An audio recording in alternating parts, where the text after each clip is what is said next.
I hail from a sizable amalgamated familial unit, where kinship transcends biological ties.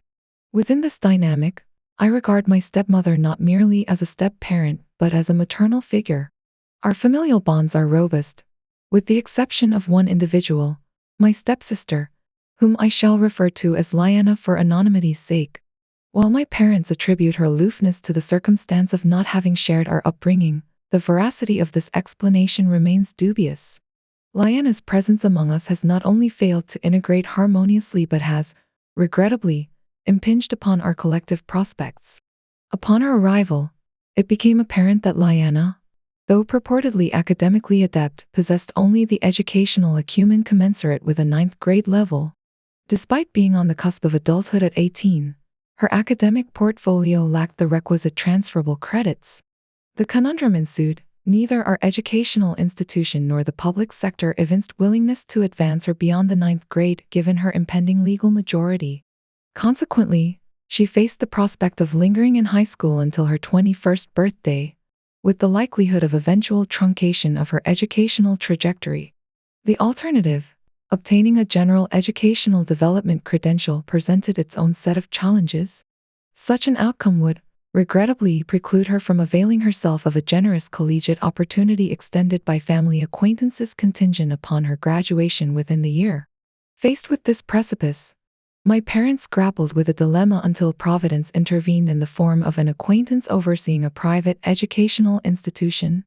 A proposition was made. Lyanna could enroll as a senior, provided a charitable contribution. A princely sum of $100,000 found its way into the coffers.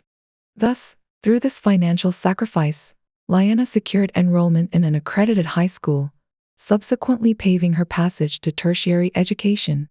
The ramifications of this decision reverberated throughout our familial structure. Despite our middle-class status, the exorbitant expenditure necessitated substantial financial adjustments. My younger siblings were compelled to transition to public education, while I, among others, became beholden to burdensome student loans. The rationale proffered by my parents was rooted in egalitarian principles, contending that equalizing the launchpad of opportunity for all progeny was an imperative duty. However, the latent resentment simmered beneath the surface. A decade hence, Lyanna's transgressions against the familial collective remain unaddressed. Her conspicuous absence of contrition or attempts at reconciliation exacerbates the festering wounds. My father's lamentations concerning my stepmother's descent into despondency, attributed to the perceived lack of familial affection towards Lyanna, ring hollow. Despite her proclamations to the contrary, we are a family, albeit one fractured by the weight of unresolved grievances. Amidst this maelstrom of familial discord, I am compelled to introspection. Is my indictment of Lyanna as the harbinger of our familial misfortunes justified, or am I, in the parlance of contemporary discourse, the proverbial idiot for leveling such accusations? The answer eludes me, obscured by the labyrinthine complexities of familial strife. In retrospect, the gravitas of Lyanna's transgressions pales in comparison to the systemic failures that precipitated her predicament. Our indictment of her, therefore, smacks of myopia. She, too, is a casualty of circumstance, ensnared in the web of familial dysfunction wrought by decisions beyond her control. Your reaction appears disproportionately exaggerated. It is inconceivable that your collegiate pursuits have been irrevocably marred. I, too, pursued higher education without encountering insurmountable financial impediments. If indeed burdened by colossal loans, your purported equitable portion of the $100,000 disbursement would scarcely alleviate such a burden. Your resentment, palpable in your narrative, is misdirected and warrants rectification through maturity. The division of $100,000 among several siblings, at a minimum 4, yields a nominal sum insufficient to offset the exorbitant costs of tertiary education. While appreciable, it scarcely addresses the fiscal chasm necessitating substantial loans. While Lyanna may not have orchestrated this situation, her cognizance of the disparate treatment meted out to her siblings is undeniable. To assert her complicity is unwarranted, perhaps an expression of remorse on her part. Acknowledging the disparity engendered by parental intervention would have been fitting. Yet, culpability does not rest solely with you, nor does it absolve your parents of their misguided actions. Their decisions, by extension, are emblematic of folly. Turning to the ensuing narrative, the events surrounding your 30th birthday underscore a disconcerting pattern of neglect. Despite an extended period of domestic seclusion following childbirth, your anticipated reprieve was summarily thwarted. Your husband, ostensibly supportive of your endeavor to socialize, reneged on his commitment under the pretext of recreational pursuits. His protracted absence, compounded by inebriation upon return, elicited a justifiable response from you, mandating his repose on the couch, whilst understandable in the throes of frustration, underscored the breach of trust and neglect pervading the situation. Your emotional distress, manifest in tears of frustration, is emblematic of the cumulative toll exacted by prolonged isolation. The disparity between your husband's recurrent social engagements and your own constrained liberty to pursue leisure activities is stark. It portends a pattern of asymmetrical sacrifice and belies a fundamental imbalance in the marital dynamic. Thus, your predicament underscores not merely an isolated incident, but a systemic issue necessitating redress. The need for open communication, mutual respect, and equitable distribution of responsibilities within the marital union is imperative. Only through concerted efforts to address these underlying issues can harmony and mutual fulfillment be restored. This morning, my spouse attempted to extend an apology for his transgression, vowing to make amends for his lapse in judgment. However, I found myself unable to engage in conversation, conveying my distress through silence. Despite my explicit request for solitude, his persistent efforts to initiate dialogue and seek physical solace only served to exacerbate my unease. His subsequent frustration at my perceived reticence, dismissing my emotional response as juvenile, merely compounds the dissonance between us. While I concede that his actions may indeed constitute an isolated incident, the timing of this occurrence coinciding with the one occasion I had eagerly anticipated strikes me as unduly fortuitous. His admonishment that I should readily forgive him, given the ostensibly singular nature of his misstep, overlooks the emotional turmoil wrought by his actions. My reluctance to swiftly extend absolution is not born of spite, but rather a need for introspection and resolution. The suggestion to integrate regular social outings into my routine, thereby affording my spouse the opportunity to assume greater responsibility in childcare, merits consideration. This redistribution of parental duties would not only foster a more equitable partnership but also afford him first-hand insight into the demands of caregiving. Furthermore, the imposition of guilt or coercion to expedite reconciliation is antithetical to the healing process, emphasizing the need for genuine contrition and understanding. Indeed, the breach of trust occasioned by his actions warrants a measured response. The juxtaposition of his transgression against the backdrop of my thwarted celebratory plans underscores the magnitude of his misstep. His deliberate disregard for my emotional well-being, in favor of his own convenience, belies a fundamental lack of empathy and accountability. Reflecting on the profound loss of my beloved sister, Rosie serves as a poignant reminder of the fragility of familial bonds.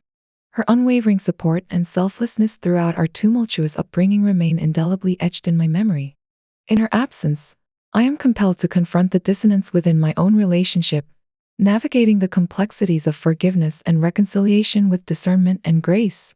In homage to my late sister, Rosie, I resolved to immortalize her memory through a subtle yet poignant gesture, a modest rose tattoo adorning my upper arm. Coincidentally, my father, too, opted to commemorate her legacy in a similar manner. As I shared this decision with my girlfriend, her reaction was unexpected, marked by a vehement outburst decrying the perceived disrespect inherent in etching another woman's likeness upon my skin. Attempting to reason with her only fueled her indignation, culminating in an acrimonious exchange that prompted my departure.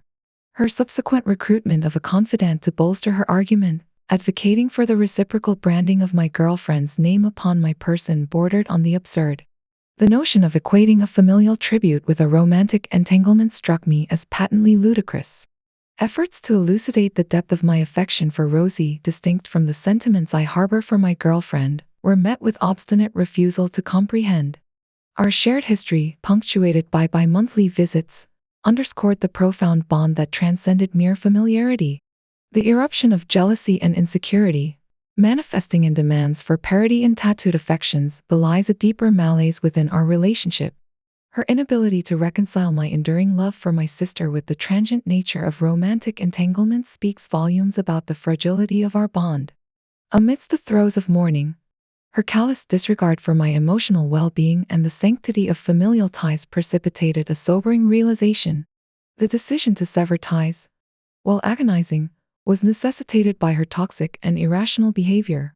In the aftermath of our parting, her unwarranted accusations only served to affirm the righteousness of my decision. The cacophony of her vitriolic diatribe reverberating through the stillness of the night underscored the imperative of prioritizing self-respect and emotional well-being. The depth of my sorrow in the wake of my sister's absence is profound, so much so that I found myself teetering on the brink of jeopardizing my relationship. The abhorrent insinuation proffered by my erstwhile partner served as the proverbial last straw, prompting a visceral reaction fueled by disgust. While my response, characterized by a regrettable outburst and abrupt departure, may lack decorum, the egregiousness of her accusation necessitated a swift and decisive rebuke. As I grapple with the impending anniversary of my sister's birth, I find solace in the forthcoming commemorative tattoo, a testament to the enduring bond shared between my father and me. Amidst the tumult of emotions, the prospect of this shared tribute serves as a beacon of remembrance, honoring her memory with reverence and love. Transitioning to a more quotidian concern, the recent emergence of what my partner terms food insecurity within our household has elicited a disconcerting dissonance. Our cohabitation, a union marked by the blending of familial dynamics, has engendered newfound challenges, particularly concerning dietary habits. Despite my best efforts to foster a harmonious environment, subtle indicators of my partner's idiosyncratic food preferences have emerged, prompting a disquieting revelation. Manifestations of this peculiarity are manifold, from his prodigious consumption at mealtime to his unorthodox rationing of portions for my children. While I maintain primary responsibility for provisioning sustenance, his recent forays into culinary oversight have raised red flags. A recent incident, wherein my daughter's modest request for seconds was met with undue scrutiny, underscored the gravity of the situation. Confronted with this aberration, I endeavored to articulate the foundational principle governing our household, the primacy of children's needs. My partner's contrition, albeit tinged with equivocation, momentarily assuaged my concerns, prompting a tentative detent. Yet, recent events have reignited my apprehension, casting doubt upon the sincerity of his assurances. His cavalier disregard for the sanctity of our dietary norms, epitomized by his incongruous grocery selections and subsequent admonishment of my children, belies a deeper discord. The implications of his actions, underscored by their impact upon familial harmony, demand a reckoning. As I navigate the labyrinthine complexities of this dynamic, guided by a steadfast commitment to familial well-being, the path forward remains uncertain. Yet, amidst the turmoil, I remain resolute in my conviction to prioritize the needs of my children, fostering an environment wherein their welfare is paramount. Upon witnessing my partner's audacious behavior, a sense of disillusionment washed over me. Despite the fact that it was my financial resources that procured the sustenance, his presumptuous attitude implied a proprietary entitlement over the provisions.